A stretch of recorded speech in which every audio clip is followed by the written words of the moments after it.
Welcome to Who Knew. We are fans of the current series of Doctor Who, and here we discuss our likes, dislikes, and insights into the modern regeneration of the show.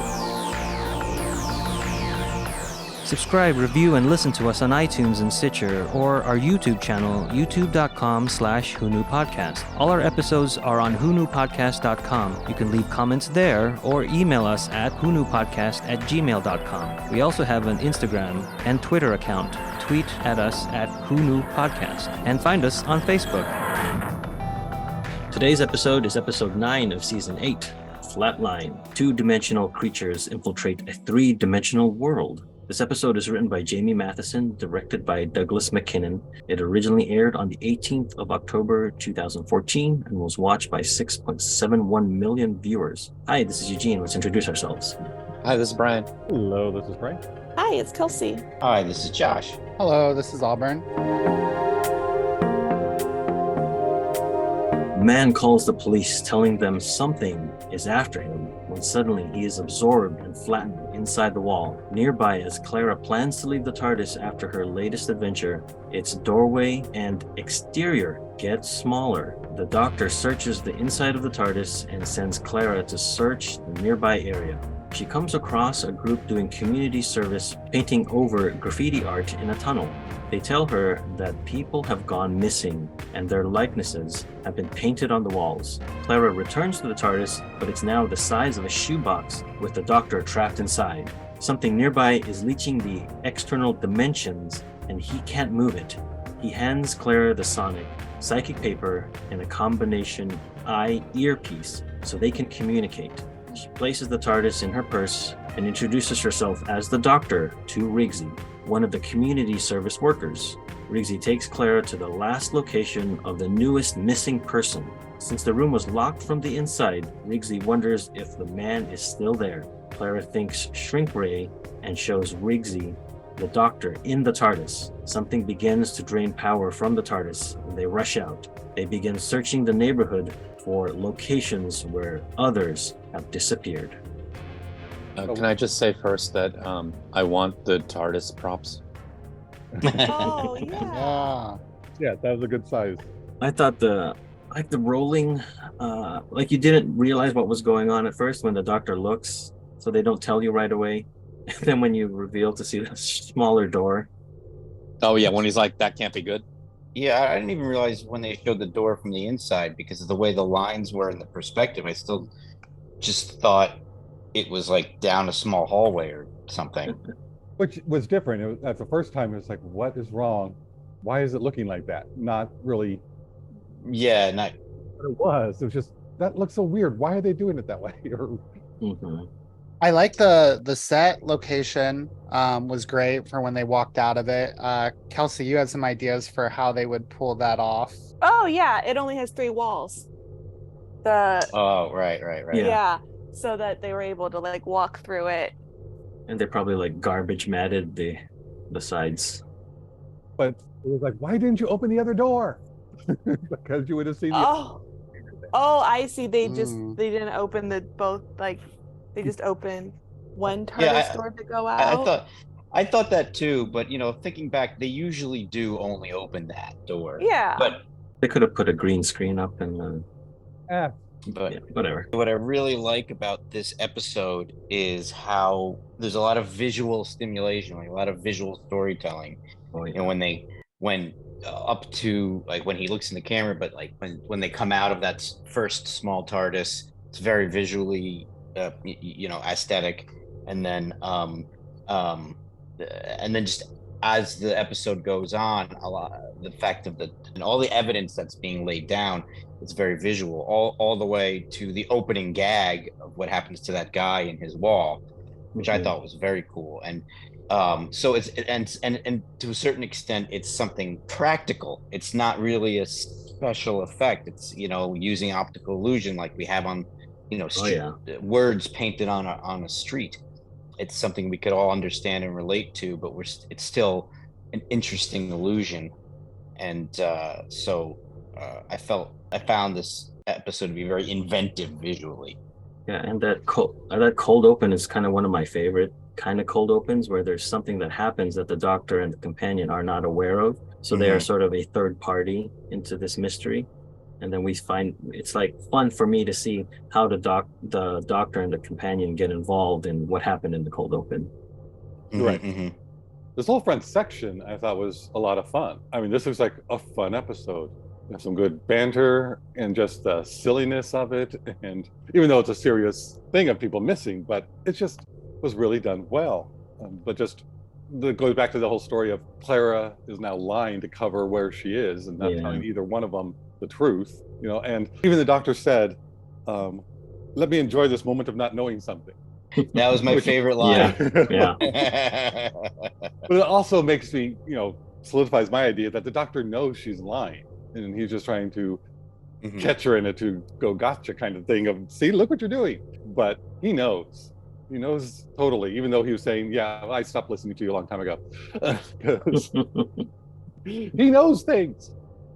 Yeah, I like that the doctor is trying to solve a mystery here because it's now happening to the TARDIS, something that is linked to him. And so, again, this is the doctor that I've been missing for half of the season, is the one that is smart and trying to figure out something. Yeah, and to that point, even though Clara kind of takes over the doctor role of the physical action of the show, he's just as present. Yeah. Like, I never felt like it was uneven between that, even though she was like, you know, admitting to being a de facto doctor and kind of poking at him and stuff like that and taking the lead, and really enjoyed that moment. I know I'm jumping ahead, but I really enjoyed that moment when he realized, oh, I have to lie to them to keep them safe, which is what you do. Like, and then everyone gets mad at the doctor for lying, but now someone is now put in that position and understands. But yeah, I didn't feel like his presence was deficient at all. And I really, one of you was just saying that about the TARDIS, like the all-powerful TARDIS was being compromised. And so that's like an extra layer of scary, like what could possibly be doing this? This season, they're separating the doctor and Clara or his companion a lot. Like even on Murder on the Orient Express, they were like apart for a while. This episode, I really liked it, and I think they used it to really explore more of what makes the doctor by having Clara, you know, kind of deconstruct it. And like you said, make those realizations, even though we all kind of know that he always did that. Like now we're like spelling it out in the episode. Yeah, we were seeing it in a more relatable way. Yeah. And then thinking like, oh, that's what the doctor does. Oh, that's what the doctor does. I also like the visual gag of him being in her purse. Like there's a lot of great business in this episode. I do have a question for you, Eugene. When Clara's talking about the shrink ray, do you think it's a shrink ray? Was that a reference to the Master? That's what I took as first. Yeah. In classic Who, the TARDIS has shrunk before, like in Legopolis with the Master. So it feels like that the Doctor should have said that and not Clara. Oh yeah, I think it was a wink to the fans. I like how the Doctor is resistant to bring Rigsy along at first, and even refers to him as pudding brain. But then when he finally catches on that he needs to pay attention to what Rigsy is saying, he then is like throws it back on Clara, or like blames Clara by saying like, see, you didn't want him or something like that. Like you don't scare him away. Don't scare him away. Yeah, don't scare him away. And like I thought I got a laugh out of that. I enjoyed that moment. And also Clara looking in the mirror to give him that, see, I told you so look. That just looked odd. That whole setup just seemed like a very odd. At the time, it made me think, because they're doing something, and I thought it'd be more story oriented, going, what's in the background? What's happening with this? Because it looks so different. It was probably all composited because he was far enough away from her that if she was in focus, he should be in focus. I mean, he wouldn't be in focus, but everybody needed to be in focus. So they probably shot all those plates separately and composited them. There was a lot of video effects and special effects more later, but certainly they were doing a lot of from actors in the world to like the fantasy world kind of transitions with their effects. But also, in addition to the special effects, yeah, I think the set designs really added in a efficient manner to like the believability of the world. When we saw the like the desert landscape that they're trying to tell us at this point, which later we learn is skin, and Eugene, like you said, in the cold open with the perspective change of the painting. And then Josh said that. Oh, Josh said that. Well, as Josh said earlier, with the perspective of the painting, like coming into the perspective of it, it's really neat. And later we'll see some other like just, very efficient use of production design to sell what's happening. Yeah. Yeah. So I'm glad you brought that up, because this is what happens when you watch these things over and over again, or more than once. The first shot, that's like the Scream sort of perspective painting.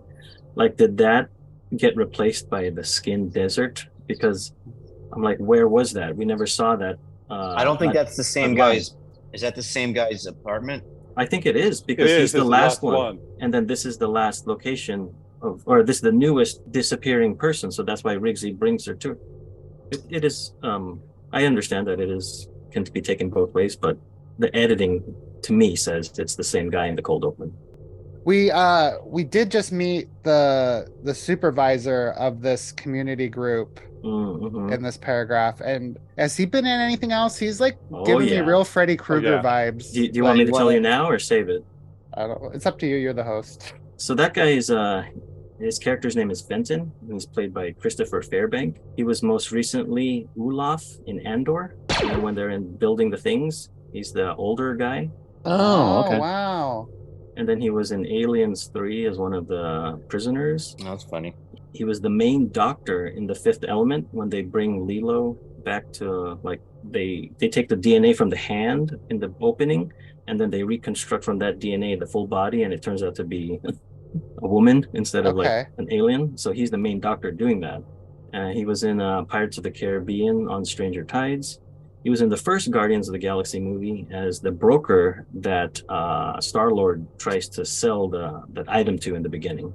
He's also in the most recent one. There's a small, I don't know if you want to call it a cameo there. But and he may have been in the Christmas special. I can't quite recall. But the thing I remember him the most, that's like kind of iconic for me, is from the first Michael Keaton Batman movie. He plays Nick. He plays Nick, and then he's the guy that says, "Who are you?" And he says, "I'm Batman." So he's in that very iconic scene. Oh, wow. Okay, cool. And he's really good. He's perfect in this episode because his character is so one-dimensional. Stealing my jokes. I learned from the best. That's very good. What is the reasoning behind him, the psychic paper not working on him? Is it just because he's dumb? He has no imagination. All right. But I do like that his character didn't grow and change throughout the whole thing, because the psychic paper, he has no imagination. This is who he is. Yeah. And this is who will always be. It just was so different for a Doctor Who, rather than just doing a flat one-dimensional. He embodied who this character was, so you do have depth, you do have like a history of why he's like this. I thought he did it really, really well. Oh, absolutely. And I think it validates the point they made at the end that a lot of people died that shouldn't have, and some people that should have died lived. And I don't really care for that line. His story arc though is really interesting in juxtaposition to the boneless, as the Doctor names them, because they both turn out to be kind of monsters that you give them the benefit of the doubt the whole way, and at the end they're still the same. Right. I just Frank's spark that.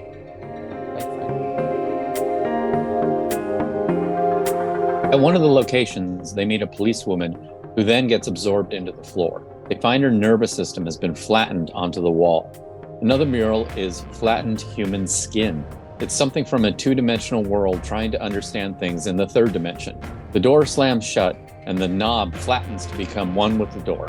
Other objects in the room near the walls begin to be flattened. Clara and Rigsy break out through a window and go back to the tunnel. There, the others are about to paint over the likenesses of the missing people when they realize they are the missing people. One of the workers gets sucked into the wall, so everyone runs to a subway storage area. The doctor tells her that the two-dimensional creatures are trying to understand the third dimension and may not know that they are killing people. Yes, they do. I love May the not. effects. May not. I love the effects in this this apartment. From flattening of the doorknob handle was just like, that's amazing. It's simple but effective. Right. And then the way the carpet. The carpet looks like bugs or like insects, worms.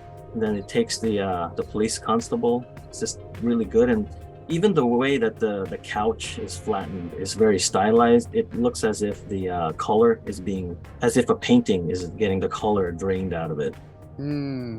And for a kid's show, that is pretty terrifying to see the police constable get taken out of the story. Let's put it that way. If I was a little kid watching this episode, I would have been terrified. I probably not would have been. I probably wouldn't have been able to watch this episode. It's a very extreme version of Floor is Lava. Yeah. Yeah. And then you go behind the couch, and then you watch the couch get devoured, and you're like, I'm not safe. Right. The woman who played the cop was terrifying when she screamed and was dying. I thought that in and of itself was like, wow, this is intense. Mm-hmm. Them finding the nervous system, is also kind of like with the murals in the tunnel. You could hope that the doctor will save them and release them somehow. Yep. But when you're like dissecting people, there's no coming back from that. Yeah. Before we watched this episode for this podcast, I think I had only watched it once, and I didn't really remember much about this episode, but I did remember the nervous system on the wall. And I think it was one of those things where like you had that image in your mind. You don't remember what episode it came from. You don't remember like exactly the story around it, but yeah, someone nervous. Yeah, like that is definitely an image from this episode that has stuck with me through the years. So it struck a nerve? It did, yes. Now, once you saw that nervous system, you knew what it was. Yeah. But when you look at the idea of the desert painting in the other apartment, you didn't quite. I was like, that kind of looks like skin. Is that what that? But nothing. It didn't register what was happening. All right. Plus, they put that plant next to it to make it look more like a desert. Yeah. Coming into this apartment, you have the doctor giving Clara the sledgehammer, which is another great sight gag. Mary Poppins. Yeah. Mary Poppins back. Yeah, they did a lot of. Okay, so now that we talk about that, they had a doctor double, like a hand double, and somebody feeding Clara the stuff from her handbag. It was quite funny to see a guy wearing the doctor's coat, and then he doesn't look like Capaldi at all, and just like on his knees with the hand up the handbag. And then the scene where they get out of the apartment because the floor is lava, as the creature tries to take over whatever's in the room. It's a very coupling moment where Danny calls them in this moment of distress, but them trying to swing this hanging chair from the ceiling is making Clara breathe heavily. So Danny is like, oh, what's going on there? They get out and they crash through the window. And then instead of him being like playful about it, he's now concerned because he hears the crashing. Mm-hmm. I really like that moment with Danny. I think it was earlier though when she's on the phone with him and he's just like, "It's fine. Are you okay? Are you safe? Are you whatever?" As opposed to, "You're doing whatever you're doing. You don't have to tell me as long as you're not lying to me. And are you okay?" Mm-hmm. Oh no, did it happen yet? Where the doctor calls Clara out online? Or is that later? Later, basically, but he did say when she was talking to Danny, "I'm helping a guy find his aunt." That's right. He goes, "Well, you're not lying." Yeah, that's true. So he knows. The doctor always knows. Yeah, I don't know if I like carrying this, I guess, plot thread of Clara lying to Danny or the doctor. I don't like it going on for more than one episode. I don't know, not needed for me. So I don't know. I think the ending of the last episode, the Orient Express, and this is the non-existence of Orson Pink. She made a different choice when she had her and Pink marry, have kids, have grandkids. This is the moment where she's, like I said last episode, that she chooses to lie to him and change the course. And that's why there is no Orson Pink. Whoa. So I think it's a little bit more laying this groundwork for her just becoming the hubris of her is what ends her, and that's how it's starting here. And this is why I think a lot of people didn't like Clara. She was acting too much like the Doctor. She was taking over the show. It's weird. I agree with that, but in this episode, it's warranted, so I'm okay with it. It started out as a fun episode. I liked it. Yeah. And if it was a standalone episode, yes, that'd be great. Knowing what we know after seeing it all, it's like, oh my gosh, this is where they were starting to lay the groundwork. And we were not liking it without really knowing what we weren't liking. Yeah, absolutely. Till the end. I think there's an arc going on between them that culminates in later episodes, and you need to stretch it out in order to do that. Otherwise, the point of what's going to happen between now and the finale doesn't have its motivation. I guess I'm just thinking of... Not saying it works great. Right. I'm thinking of the overall resolution for it, and I guess that's why I don't think I need it, because it's not something I will watch and go, oh, this is where they planted that seed of Bad Wolf or Saxon. And it's not really enjoyable enough. You're like, oh, this is the part where she lies to him every episode. Yeah. Like it's just kind of like, when are you going to learn your lesson? But feels like the showrunner was working through something, maybe. Right. This is like where my Doctor Who faithfulness starts to decay rapidly. Like the next episode, I don't think I even watched it when it originally aired. So wow. Yeah, I think I saw the finales coming up, but yeah, around here is where stuff really started to go south for me originally. So you're skipping episodes, but you didn't skip the finale, and you say you didn't continue to watch the show. It was airing live, but then if you missed a week at that time. No, I know, but my point is that the finale is so terrible, you shouldn't have watched the finale. Yeah, I was trying. Yeah, and I think that if I'm right about the storyline and her demise, it went on way too long. Yes, absolutely. That's what I was like. It should have just been one episode type of character arc journey. That's what they did with the whole silence. It just kept coming back. I mean, well, I thought you meant it was this. Oh, wait a minute. I thought you meant it was this. And then this is what you meant by it 4 seasons ago?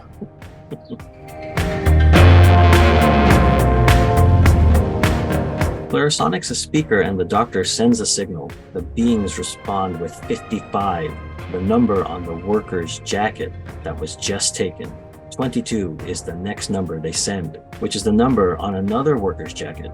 He gets absorbed and the rest try to escape through the tunnels, but the doorknobs have all been flattened. A large hand emerges from the wall and grabs another worker.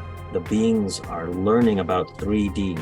The Doctor creates a de-flattening re-flattener to help them escape, and Clara deflattens the doorknob and they run out.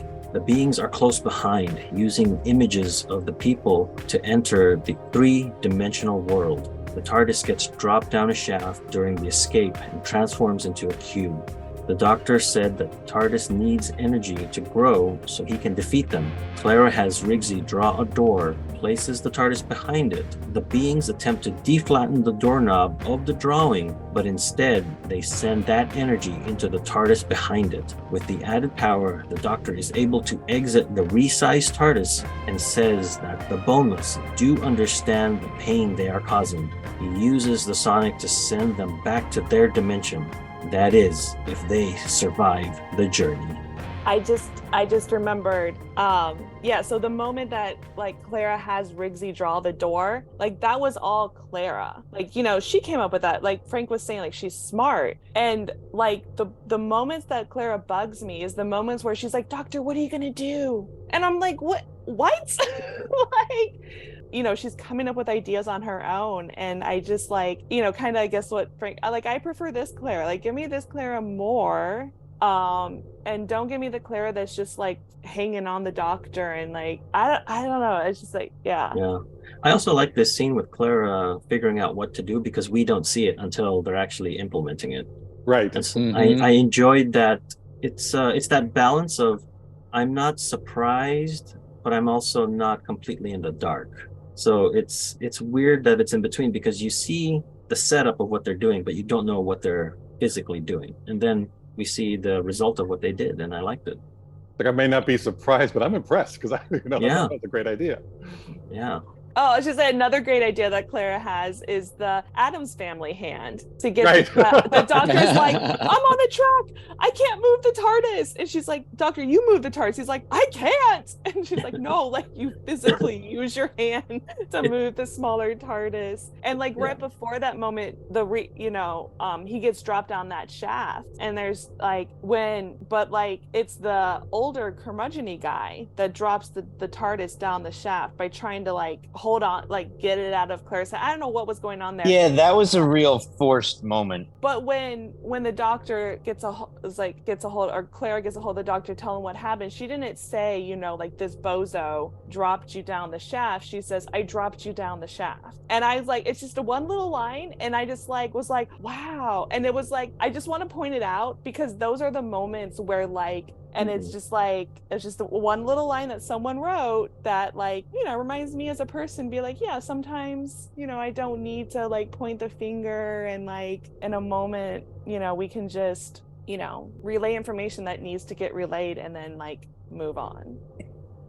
There's also this is where she realizes she has to lie to the people. Mm-hmm. And I also liked the, can't remember his name, the head of the community workers. Thank you. The head of the workers. Fenton.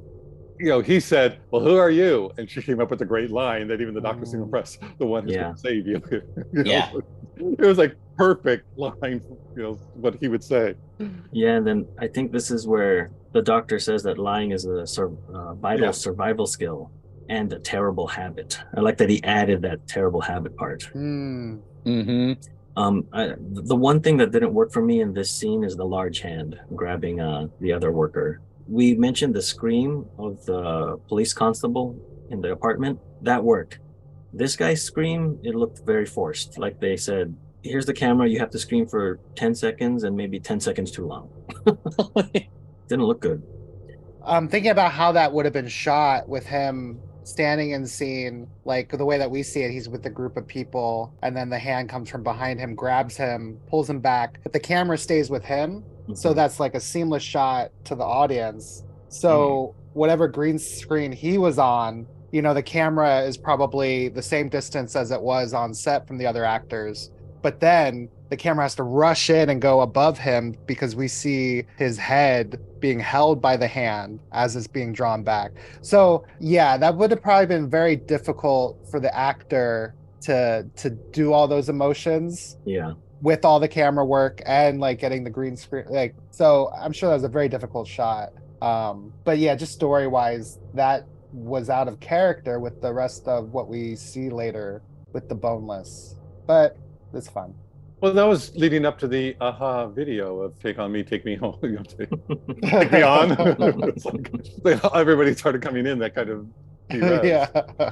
Oh, speaking of that, the boneless, the way they manifest in 3 dimensions, I love that. It's very much like a stop motion staccato quality that reminds me of like Harryhausen and horror stuff. So I don't know if that was an intentional tribute, but I liked it. Yeah, and that's just what makes the contrast to that hand even worse because it doesn't look as good. It's like you have cool stuff. Yeah, why even? And then you could see the mask that they were wearing of the people that they had just killed. I love that. Right. I mean, to me, it didn't look any worse than 80% of the usual Doctor Who effects. It's just the other effects in this episode were very good, and so it just paled in comparison. But one of my favorite things was when they figured out, he made the Tardis and to, unflatten and then reflatten. I like it when stories use the bad guy's own own properties against it. Like, they didn't have to come up with something new. They actually just used what it was to put the opponent at a disadvantage. Well, my problem with that is then you have a new rule number 1. Frank, you want to say that a new No, go ahead. You go ahead. use your enemy's powers against you is the new rule number 1, where before it was rule number 1, the doctor lies. And then before that, it was rule number 1, wait 5 hours from Girl in the Fireplace when they got separated. Right. No, I was just. But as a podcast, we're like keeping track, or at least I'm keeping track of these things. But that's consistent. Oh, I know. The doctor lies about what rule number 1 is. We don't know what rule number 1 is. I'm being He's pedantic. lying. I'm being pedantic and he's lying. Literal in this case. And it's Clara saying it, right? Like she's lying to the other people to tell. So she the doctor? She's just telling them. She's the one who says that that's rule number 1. Yeah. I missed all that. Yeah, she's the one that makes the new rule. Did anybody notice the number of the first train that comes in? No. Well, it was just popped on my little screen here. A113. Yeah, A113. Isn't that the Pixar? Yeah. It's an animation in-joke that I think at first originated in Amazing Stories, The Family Dog, and then it's shown up since then in mostly Pixar movies because it's a classroom number at California Institute of the Arts. Wow. Yeah, where that? I did not see that. I was just thinking, what? You created a deflattener, reflattener? It just, okay, well, that's convenient. It also goes bing. Right. It just was a little bit too much. When we first saw the whole mural, around there was a wall that had handprints and footprints and maybe like little smudges, like where your shoulder would lean up against the wall or whatever. And I was wondering at this point, because we know or believe that the boneless are evil and they're just killing us, what impact do we have on the second dimension world? What happens when we step down, when we put a hand down, when we step on something? Have we killed them without even knowing it? Right. That's how they see us at first. It's like we're just stepping on them two-dimensionally. So they're kind of documenting what they see of us, maybe, in that, on that wall. Or that was them trying to communicate back. They've been hearing us in that way, and then they're trying to talk back to us. Right. But we're not. Like, well, if they're not going to talk back, then we'll just kill them. Yeah. Well, Frank, you bringing that up reminded me of a book called Flatline. I don't know if anybody's talked about or heard about that, where it's a 2-dimensional world, and then all of a sudden there's this this large object that comes from the sky and then takes over everything, and then goes smaller and goes away, and then that's a ball being bounced on a flat surface. I remember that from Cosmos. One thing that we come up with our dream scenarios for these episodes, but like now that we're at the end, a monster of the week is always fun, but I think it would have been very interesting to dive more into how to communicate with these creatures, especially when you had Rigsy, who was doing 2D art, and then instead of using his artwork as a way to communicate, it was just another way to deceive and kill. But you can't have it all. It's only an hour and it's for kids. But that was like just such especially for the Doctor, Doctor Who, sci-fi in general, I like it when it uplifts. I know sometimes you have to have the horror element, but this was one where it was like, even they were hoping that there was something good with them, and then just to make them monsters is like, okay. Like there was no stretch of humanity or the imagination. I will say though, go ahead, Frank. How did they know about 22? It's part of the third dimension. They haven't got to what that number could be. They didn't see it. Oh, I mean, the script needed it. That's one thing that's like nitpicky, yes, but it was a warning going, we're coming after this person next. I get that, and that worked out well. It was only in retrospect that you think, how did they know about 22? Well, they could see it, couldn't they? They picked him, but not at this point. They weren't 3-dimensional yet. Yeah, but they were slowly beginning to get it. So it's like they couldn't be 3-dimensional, but they could probably see into the 3-dimensional world at that point. Okay. So they were using their newfound skill to impress. That's funny. You also mentioned that the main character was in Aliens 3. I don't know if anyone else, but I got a lot of Alien vibes because the Doctor was watching that screen. Mm-hmm. And at least in Aliens, like the Marines all have cameras that are sending back. So I just that kind of feeling with that horror, and especially once we're in the tunnels and it's darker, I got some aliens. For sure, yeah. And that also with the perspective, having the doctor watching everything on a flat screen, like makes it easier to sell some of those effects, especially 22 George, right? When the perspective changes and you see he's like imprinted perspective wise on the wall behind him. That was very cool. That was cool. I really like that idea. I thought it was great, even though I agree with you, Auburn. But as an artist, just because you can paint graffiti doesn't mean you can paint a convincing three-dimensional trompe-l'oeil door. And maybe it's just like, yes, you have to just stretch your imagination if you have one, to or suspend your disbelief. But that's one thing, like, that artists see, like everyone sees when their trade is portrayed in a show, it's always not quite right. No, that's not how that works. Well, maybe Riggsy's the one that went to Cal Arts. I mean, not to say, but yeah, I mean, if that was their explanation, so see, he's not just a tagger, he's actually an artist. Then that's fine. But it didn't occur to me while I was watching it. It occurred to me as I was thinking about it just now.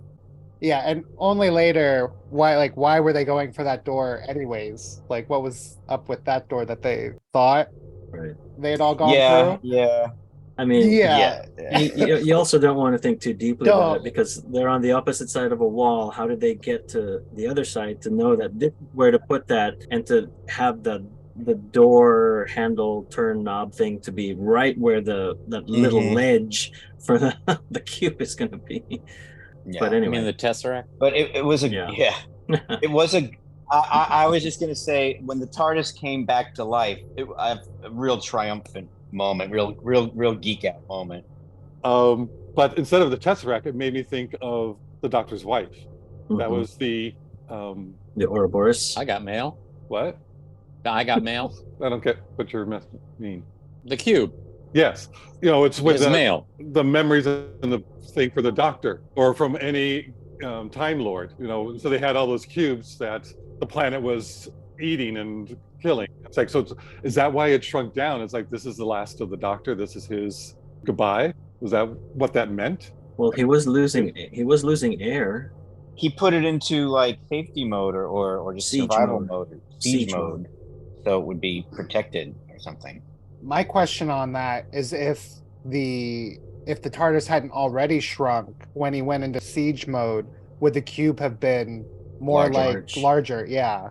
I didn't think about it. And my theory would be no, because that's when the Time Lords are in desperation, it goes down to the cube anywhere to try and save power, to try and do as much as it can. And then when it dies, then it's transformed into their you got mail. That's what you mean by you got mail. I remember the episode now. Sorry, Brian.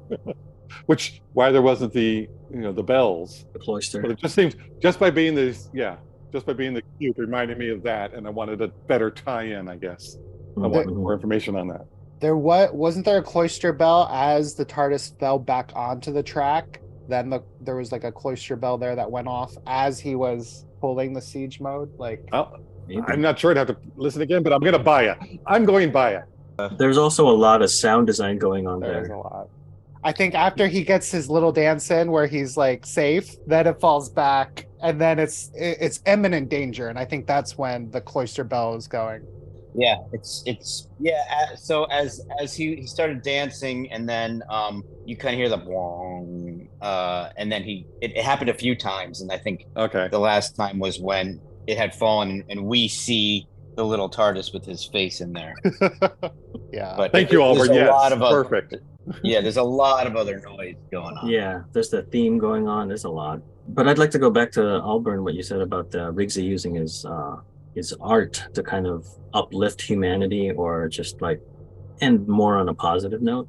I think what they did is they wanted to make that return of the Doctor triumphant, because he's talking, like, his speech is a speech, like, so they're building up to that moment, which is unfortunate that they had to sacrifice for a more moral high groundy type of ending, because it reminds me of the Christmas Invasion, where you're kind of missing the Doctor for most of the episode, and so when he comes back at the end, like, you build up to that. And like the 12th Doctor coming out and saying this plane is protected, like, Yes, that's what the doctor does. He says, this is the planet I protect. And then what I do like though is what makes it okay for me that the boneless are something that we don't want to build a new like relation with, or Yeah. just he says that we tried to understand, reach out and talk to you, but you're determined to be monsters. That's the role you're determined to play. I like that. He's like, okay, that line makes it acceptable. And that he says next is like, I'm then gonna play my role, the man who stops the monsters, and then he sends them away. Mm-hmm. Well, I think this is kind of like the beginning of how almost every episode ends in a proclamation speech. And we'll eventually reach the point where it's like an entire 2-part episode exists just so the doctor can say his speech at the end. So. And for some reason, this one I like because it was built up that the doctor is separated from Clara, and then the other ones are like not as earned, I guess. Well, he's also just so good at doing it. Can we talk about the train operator who just wants to ram something? I found him to be the most relatable. It was nice to bring in a new character then, and then not really do much, but he was a full character. It was like, great. Yeah. Yep. I just like how he goes, are you from MI5? I'm not going to question it, but if I can ram something, that's all I need, the verbal. I just need the verbal. All right. Anyway. I didn't ask at the beginning, is there any significance to Bristol other than its distance from where Clara wants to be? Considering you just asked that, one of the more commonly used thicker forms of artist paper is Bristol board. Oh, what a connection. Yeah, so could be. They're famous for their 2D. There's also Cardiff paper, but I never said that.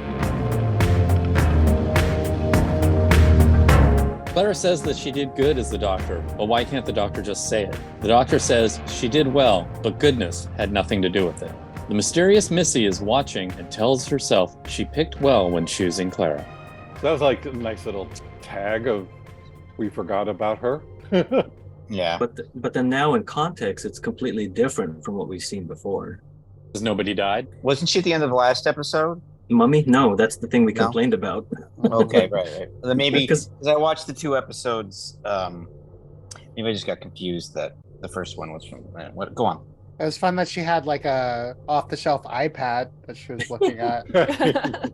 What camera feed was she tapped into? Good Lord. They didn't dress that up at all. Like not even the camera is like right up. Yeah. I know. She couldn't hold it. She couldn't have held it upside down and like had her thumb over it maybe or something.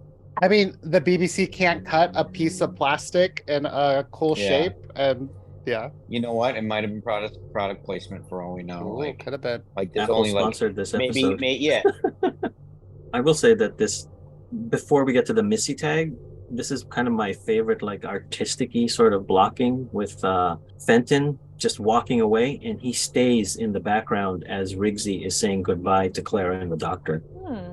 I just like that you can see him keep walking. That's a nice touch. No, I like the ending with them. They've been doing this too. I mean, I guess you always have to have an ending, but saying goodbye to all of the characters we met along the way, seeing if they grew or not. But this was good because you had, like you said, the train operator who was a fresh character into the story, and then Rigsy and Fenton. Thank you.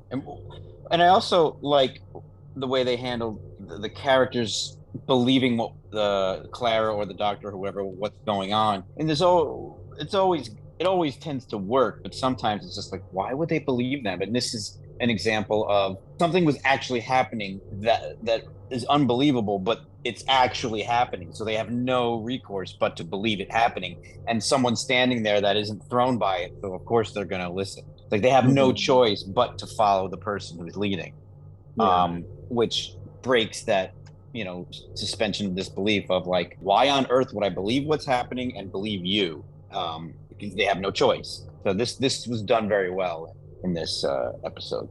Agreed. But now it made me think that Fenton is like, that didn't happen. He's just going to he's going to reject it all now. He's walking away. Right. In his brain, he's like, that's too imaginative. Get rid of it. It's like, I don't know what you drugged me with, but it's not going to happen. He's just going to fill out his reports on how he lost half his community cleanup crew. And They killed each Yeah, other. right. I How's don't he know. And then his next report is requesting new community. He's probably going to be fired because people died under his supervision.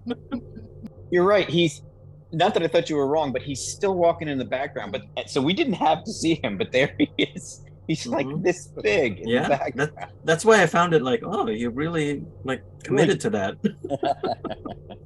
Well, that's where craft services was, so he was just on his way there. Should I share my hot take, Auburn? Yeah, you should. Okay, so the only thing I had to add about this episode is that the BBC are a bunch of cowards.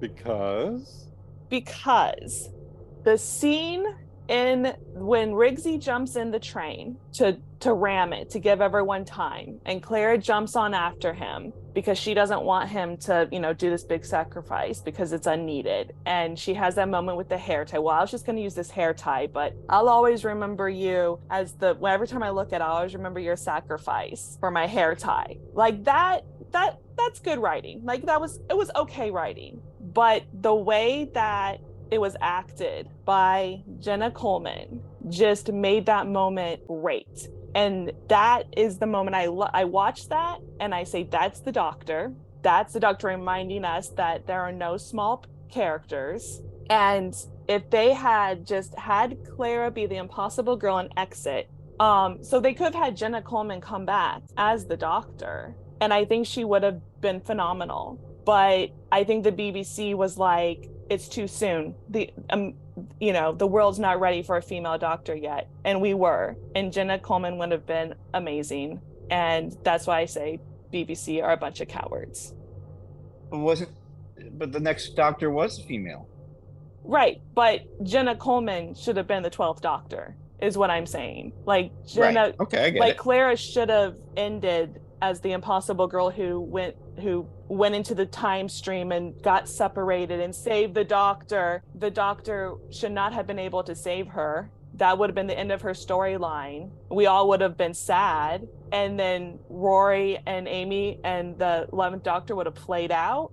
And then 12th Doctor, and it's Jenna Coleman. And we're all like, what? The impossible girl is now the doctor. And then Jenna Coleman just would have done more moments like the moment in the train car with Clara and Rigsby, and we would have been on this journey with the first female doctor. And I think it would have been just great. And so this is material for your fan fiction. Yeah. Yeah, there you go.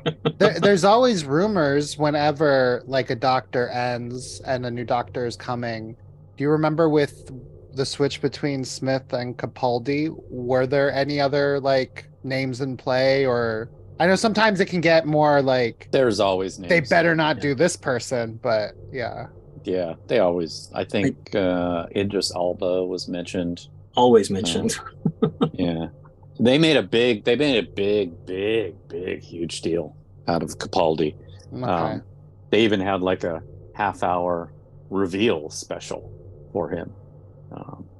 Yeah, it was the name. I mean, Capaldi did well. I mean, you're saying, that's the only thing I have an issue with is like, well, then we wouldn't have any Capaldi, but then she would be the doctor for the 50th, which I don't think so it's the real world aspect of it. Ugh. But I think that's an interesting idea. I do like, it's just sort of, we would still have that half season with her and Matt.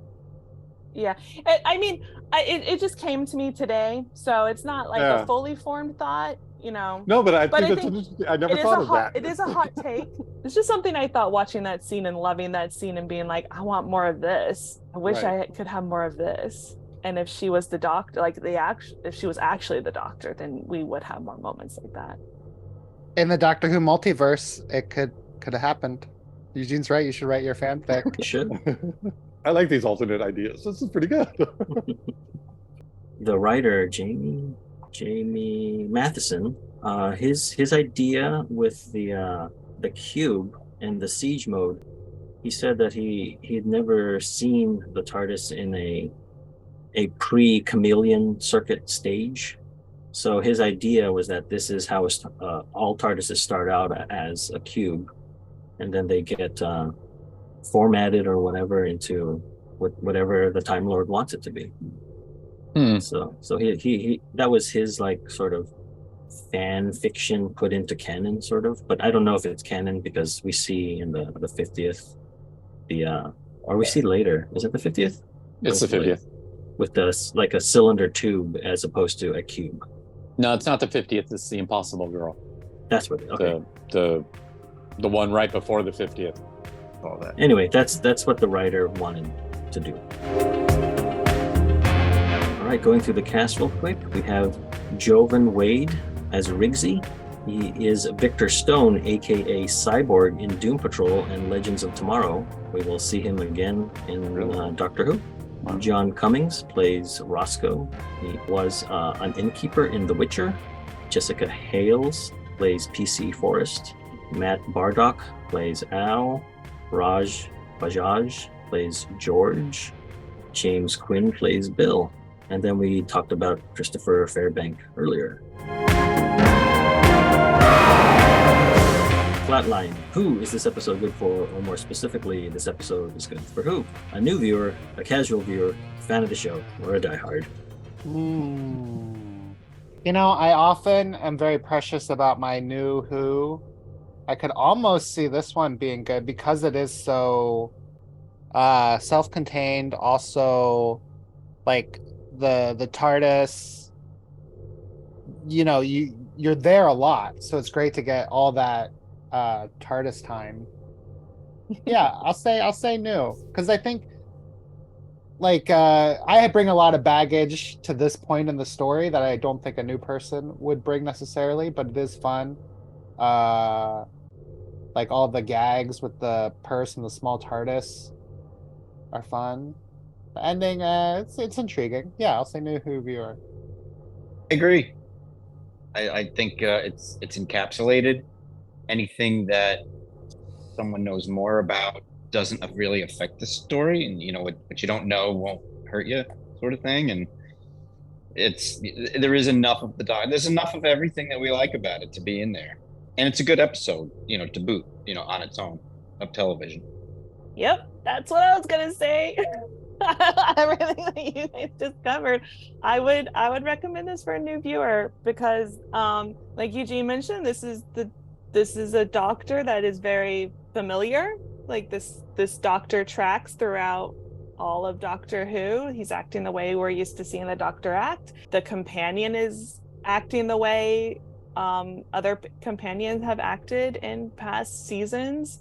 So that is consistent for me. You know, the supporting cast is great. The way they all go on like this Scooby-Doo mystery is great. I think this episode is really fun and is a good representation about what this show is about, as you both mentioned. So I would definitely recommend it. I would definitely recommend it for a new viewer. I was deciding between casual and new because of everything you guys have said. I agree with. But I think I'm going to go with casual just because I don't know if I'd really introduce this. I like it as some other episodes better that they would watch so they can get more into Doctor Who. But this one's showing the relationship between this doctor and this companion rather than an introduction to the whole show. So it could be near the first ones. I agree with everybody there, but I'm going to go with casual. New Who. Hey. That was it. Okay. Got my point across. For me, I always enjoyed this episode, the first viewing, and I realized that it has some problems, but this is one of the ones that I have more fonder memories in this first season of Capaldi. So I also like that they made a silly thing that the Doctor uses his hand to push the TARDIS out of the way of danger. Watching it again this week with the 12th Doctor's theme playing over that, I was like, good job. You used the right music. You did the right build up to why the TARDIS is small and why he has the hand be normal sized. And they just made a silly thing become almost a moment of triumph. So I do like it for that. And for me, I'll put it into a new category as well. Yeah, I think like it almost works better on its own and getting rid of a bunch of the Danny Clara episodes because the subtext is there. Like when you have a call and somebody's on a park bench saying, "Hey, I got the bench," you know what that means. You don't have to be told the story of their relationship up to this point. You know. And so I think it's almost better this episode and kind of if you had just jumped over some of those other ones. Yeah, I'm not arguing anything. I'm just realizing, it's an interesting exercise if you could have gotten rid of some others. Like, just watch this one from the last couple. But I mean, I'm not making that decision yet, but it is, interesting to take the cream of the crop and kind of forget about some of the bad ones, which we do. And then on a side note, this was one of the questions from Doctor Who trivia where we first met Heather. So I remember one of the questions. I think it was, who is the companion, or who is the guest or special character, whatever you want to say, that was a graffiti artist in this episode. And I remember I was like, it sounds like Banksy, but it's not. So I don't know if we got it or not. But we got it. Okay, but I do remember this being on the thing, that trivia night. The only question we lost was Venice. Yeah, the name of the matron. Yeah, we got everything else. And you still only came in second? We came in second. But I think we won the real first prize, and that we got Heather on a podcast. Yes. All right. So that wraps up Flatline. Thanks for listening. Stay safe, and we'll see you next time when the future becomes the present. You just listened to an episode of Who Knew? Our wonderful theme music is by Michael Grady. Find him on Facebook at The Universe Explodes. Additional music is by Damiel Paggio. All our episodes are engineered by Auburn, and you can find him at auburnbinkley.com. You can also find this show in several places. Follow us on Twitter at Who Knew Podcast. Subscribe, review, and listen to us on Apple Podcasts, Google Podcasts, and Stitcher. Or on our YouTube channel, youtube.com/whoknewpodcast. All our episodes are on whoknewpodcast.com. Visit our Facebook page. Please leave comments, reviews, and click like to support Who Knew Podcast. To listen to our show on your Amazon Echo device, subscribe to us on Amazon Music, and then ask your Amazon device to play your podcast subscriptions. This podcast is inspired by Doctor Who, the longest-running sci-fi show in history. And especially the revival spearheaded by Russell T. Davis. Thanks to Russell, Sidney Newman, Verity Lambert, Ron Grainer, and all those involved in the adventures of our favorite Time Lord. Your work continues to inspire and entertain.